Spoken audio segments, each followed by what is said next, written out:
Welcome, seekers of the shadows, to Whispered Dark. Tonight, I pull back the veil on a tale buried deep in the blood-soaked soil of America's forgotten South. A story whispered only in the dead of night, when the wind howls through the cotton fields and the ghosts of the enslaved rise to claim their due. It's a yarn of cruelty, revenge, and the kind of horror that doesn't just chill your bones, it claws at your soul. They say some sins are too heavy to stay buried, and this one festered like a wound that never heals. Sit tight, dim the lights, and listen close, because what you're about to hear might just make you question every shadow in your room. This is the plantation owner gave his obese daughter to the slave. What he did to her body left everyone speechless. Let me take you back to the summer of 1847, deep in the heart of Mississippi, where the land lies flat and heavy under the sun, and the rivers run slow and brown like old blood. The plantation was called Willow Bend, named for the way the willows along the slough leaned over the water, as if forever trying to drink and never quite reaching it. The big house rose white and proud on its slight hill, wide galleries on every side, green shutters framing tall windows that caught the light like watchful eyes. From the front steps, you could see the cotton stretching out in perfect rows, green turning white as the bowls opened, a sea that promised wealth to the man who owned it and nothing but misery to those who worked it. That man was Elias Hargrove. He was built solid and thick, the kind of heavy that comes from rich food and little honest labor, with a beard that spilled down his chest and small eyes set deep in a florid face. Elias had come into Willow Bend young after his uncle passed without issue, and he doubled the acreage in 10 years through sharp deals and a willingness to push his people harder than most. He walked the fields sometimes in the cool of morning, coat slung over one arm, barking orders at the overseer, a wiry man named Cutler, who carried a whip like it was part of his hand. Elias believed in order above all things. Order in the rows, order in the quarters, order in his house. Anything that disrupted that order was a personal insult. His only child, Amelia, had become the biggest disruption of all. At 22, she was unmarried, and not for lack of trying on Elias's part. He'd paraded her at barbecues and church socials, dressed her in the finest silks money could buy from New Orleans, but the young men always found reasons to look elsewhere. Amelia was large, heavy in a way that made chairs creak and stairs groan. Her face, when she was younger, had been pretty enough, soft and round with her mother's dark eyes, but years of indulgence had swollen her features until her cheeks were perpetually flushed and her breathing came short even at rest. She spent her days in the shaded parlors of the big house, reading novels or doing fancy needlework, eating sweets the cook sent up on silver trays, because saying no to Miss Amelia was easier than facing her tears. Elias blamed her entirely. Late at night, when the brandy had loosened his tongue, he'd pace the study and mutter that she'd killed his wife coming into the world, and now she was killing his legacy by staying unmarried and eating him out of house and home. The house slaves heard it all through the thin walls. Dinah the cook, young Lucy who waited table, old Moses who tended the gardens. They kept their faces blank and their voices soft, but word traveled fast to the quarters where over 100 souls lived in rows of whitewashed cabins. Among them was Josiah, tall, straight-backed, skin dark and gleaming with sweat after a day behind the plow. He moved with a quiet economy that made the overseer watch him close, because men who wasted no motion often wasted no fear either. Josiah had not been born into bondage. He'd grown up free in a small colored community near Cincinnati, learning letters from a Quaker teacher and working a small plot with his family. But freedom was fragile then, and a lying white man with a forged bill of sale had changed everything. Josiah was dragged south in chains, sold 3 times before landing at Willow Bend 5 years earlier. He never forgot what it felt like to walk without looking over his shoulder. At night, he told stories to the younger ones, tales of his grandmother who'd been stolen from Africa as a child, who knew plants that healed and plants that harmed, who could speak to the unseen and make them listen. The turning point came on a day so hot the air shimmered above the fields. Elias had ridden out to inspect a new parcel of land and come back foul-tempered because the neighbor had outbid him. He drank steadily through supper, watching Amelia help herself to third servings of fried chicken and biscuits swimming in gravy. When she reached for the peach pie, he slammed his glass down hard enough to crack it. "Lord Almighty," he roared,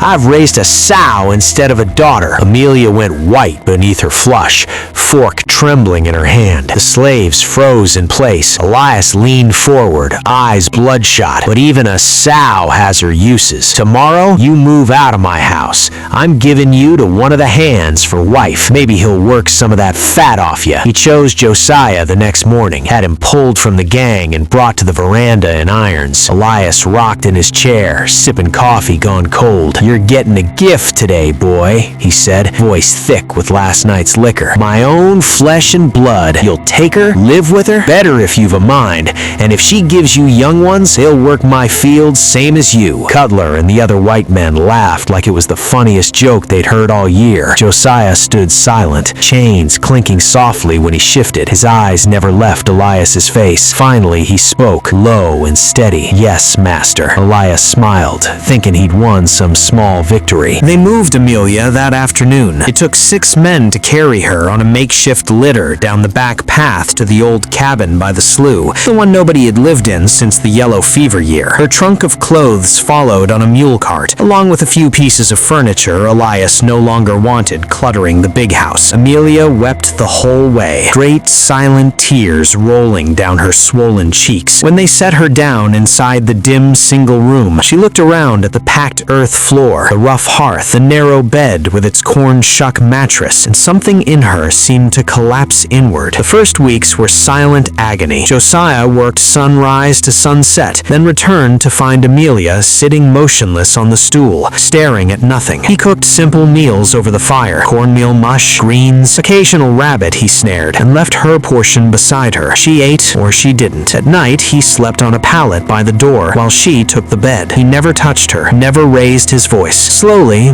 almost against her will, Amelia began to speak. Small things at first, complaints about the heat, the insects, how her fine dresses were ruined by the damp. Then longer stories about balls she'd attended as a girl, about her mother's portrait that still hung in the big house parlor, about how lonely the upper rooms felt after dark. Josiah listened, and in listening he began to tell his own stories about walking free under northern stars, about his grandmother mixing herbs in a clay pot, singing songs that made the fire burn blue, about spirits who walked beside the living if you knew how to call them. Amelia laughed at first, a bitter sound, but she kept asking questions. She began to watch when Josiah gathered certain plants from the woods, bitter roots, gray-green leaves, berries that stained the fingers purple. He brewed them into tea that he drank himself first, then offered her. "For the dreams," he said, "helps you sleep deep." She drank because it was something to do. The weight began to leave her body the way mist burns off the river at dawn. Slowly, then all at once, her dresses hung loose, her face sharpened until cheekbones appeared where none had been before. The slaves who brought occasional supplies from the big house whispered about witchcraft when they saw her walking outside leaning on Josiah's arm, thin now and unsteady. Elias came once to see for himself. He stood in the doorway, staring at his daughter as if she were a stranger. "What have you done to her?" he demanded. Josiah answered, calm as ever. "Fed her proper, master. Gave her peace." Amelia looked at her father with new eyes, eyes that held no pleading now. "Leave us be," she said quietly. Elias rode away muttering, but something cold had settled in his gut.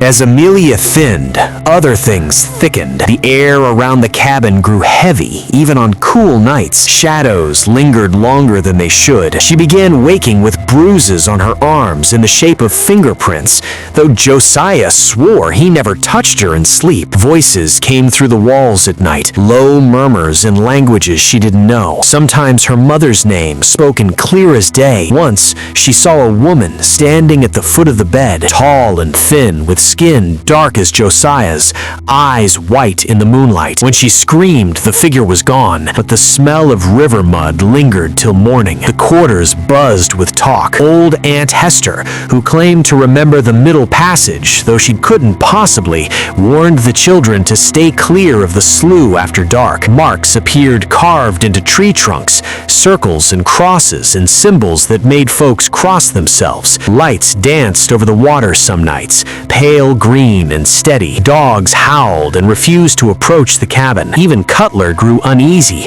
riding past with his hand on his pistol butt for no reason he could name. Elias drank more. The cotton bolls blackened on the stalks. Tools vanished. A prize mule was found one morning with its belly torn open, though the fence was unbroken and no tracks led away. Elias dreamed of chains dragging across wooden floors, of his dead wife standing at the foot of his bed, pointing at something behind him. He woke sweating, though the nights had turned chill. Amelia barely left the bed now. Her body was all angles and hollows, skin translucent over blue veins. She spoke sometimes to empty corners of the room, answering questions no one asked. Josiah tended her with gentle hands, spooning broth, changing sweat-soaked linens. But when he thought she slept, he sat outside under the stars, singing soft and low, words that rose and fell like breath itself. The harvest moon rose full and red on a night when the air hung still and thick. Elias sat alone in the big house, nursing a bottle, when the screen came, high, tearing, rising until it broke into something not human at all. He stumbled out with lantern and pistol, Cutler and 3 others close behind. They found the cabin door hanging open, candle guttered in a pool of wax. Amelia lay in the center of the dirt floor, body split open from throat to navel, as though something inside had grown too large to stay contained. The wound gaped black at the edges, flesh curled back like burned paper, but there was little blood, only a thick, dark slime that smelled of deep swamp and old graves. Her eyes stared wide at the roof beams, mouth frozen in a rictus that showed every tooth. And moving across her ruined body, sliding over skin and bone alike, were shadows, dense as smoke, shaped almost like hands and faces pressing up from below. They made no sound, but the pressure in the ears was unbearable, like diving too deep in dark water. Josiah stood against the far wall, arms loose at his sides, face calm and ancient. Elias raised the pistol with both shaking hands. "Devil," he croaked. "What devil's work is this?" Josiah looked at him then, really looked, and smiled a small, sad smile. "No devil, master, just justice, long overdue." The shadows gathered thick and fast, wrapping Amelia's body until it sank into the earth itself, dirt rising to cover her like water closing over a stone. By morning, only a damp hollow remained where she'd lain, and the smell of river bottoms strong enough to turn the stomach. Willow Bend never recovered. The cotton failed year after year. Slaves slipped away into the night, some saying they followed lights across the swamp to freedom. Those who stayed grew hollow-eyed and quiet. Elias locked himself in the big house with his bottles and his ghosts. They found him a month later in his study chair, throat opened ear to ear, though the doors were barred from inside and the windows fastened tight. No weapon, no blood on the floor, just that same dark residue drying on his shirt front. The big house stands empty still, paint peeling, gallery sagging. Travelers say on certain nights you can hear singing from the slough, low, steady, in a tongue older than the land itself, and sometimes a woman's voice joins it, thin and hungry, calling a name that sounds almost like father. They say the earth remembers every drop of blood spilled into it, every tear, every broken promise. Some debts compound with interest across generations until the only payment left is everything you have. Or maybe it's just stories folks tell to explain why nothing good ever grew again on Willow Bend soil. You decide. If this tale sends shivers down your spine, hit that like button, subscribe for more whispers from the dark, and turn on notifications so you never miss a nightmare. This is Whisper Dark, where the shadows speak. Sweet dreams or not.